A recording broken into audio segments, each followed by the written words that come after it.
So I want to go back to last night as I'm watching the Blue Jays take the field. And the only thing that was in my head, the Mariners are on adrenaline. The Mariners feel good coming off the 15 inning win on Friday night.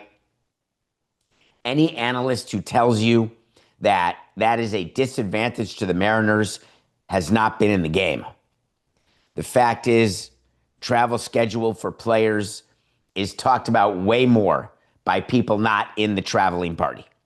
You pull into a city at 5 a.m., you can play an afternoon game, and if you've got good pitching, you're going to win. If you face good pitching, you're going to lose. So the Mariners get to Toronto. Everyone is concerned. They're going with Bryce Miller on short rest. They've got no bullpen. It's an absolute nightmare, according to everybody.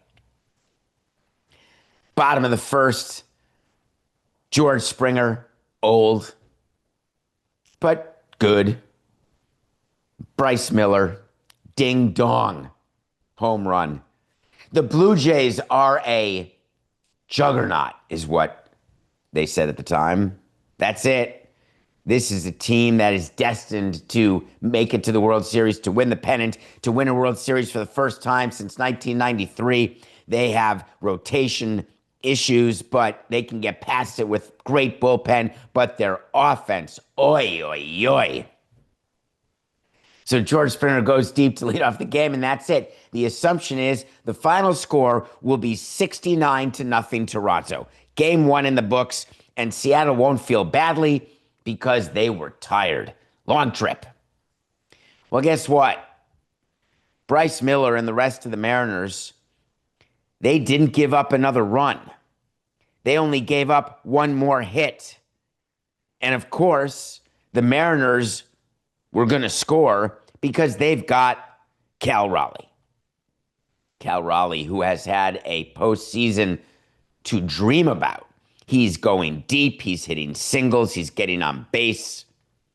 He loves hitting at Rogers Center the same way that Vladimir loves to hit at Yankee Stadium. Vladimir Guerrero, that is.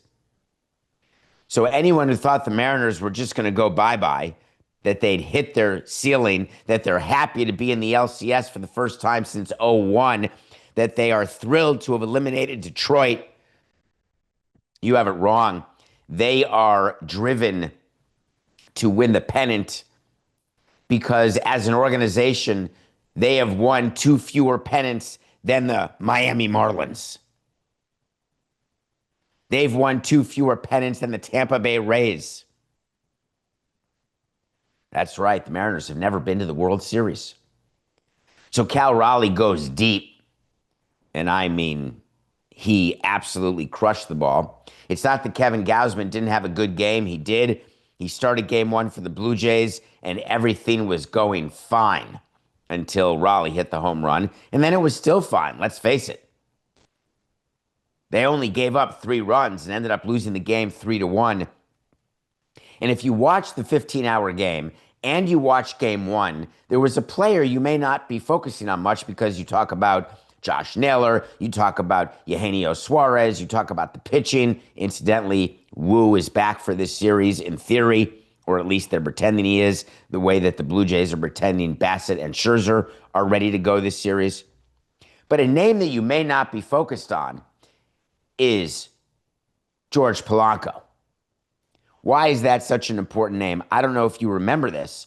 Polanco came to the Mariners from the Twins. He was going to be help for an offense that needed help. Why?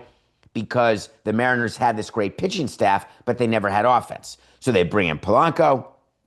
And last year, his first year in Seattle, just to be gracious, Polanco stunk. Just to be not full of hyperbole, the cries for him to be released, gotten rid of, never to be seen from again. But Jerry Dipoto and the rest of the Mariners said, we got him. Let's keep him. Let's play him. How you feeling now, Seattle? You loving Polanco? I feel like you have to be. He gets the hit in the 15th, and yesterday he had a huge hit. He hits cleanup. You put him in your lineup and their offensive lineup, it's longer than the Yankees lineup. There's a chance the Mariners lineup is more intimidating than the Blue Jays lineup, which never stops coming at you. I think we have no doubt it's better than the Brewers and the Dodgers lineup. I think we have no doubt it's better than the Cubs and the Yankees lineup and other teams that lost in the division series. This is the real deal, folks. When you are doing a pitchers meeting preparing to go through the Mariners lineup. By the way, it is nothing but a nightmare to face Crawford in the 9-hole. I remember looking at lineups, and I'm looking at some lineups right now in the home studio where I am. And when you've got someone in the 9-hole who's like your second leadoff hitter, it makes a difference. Just thought I'd throw that out there.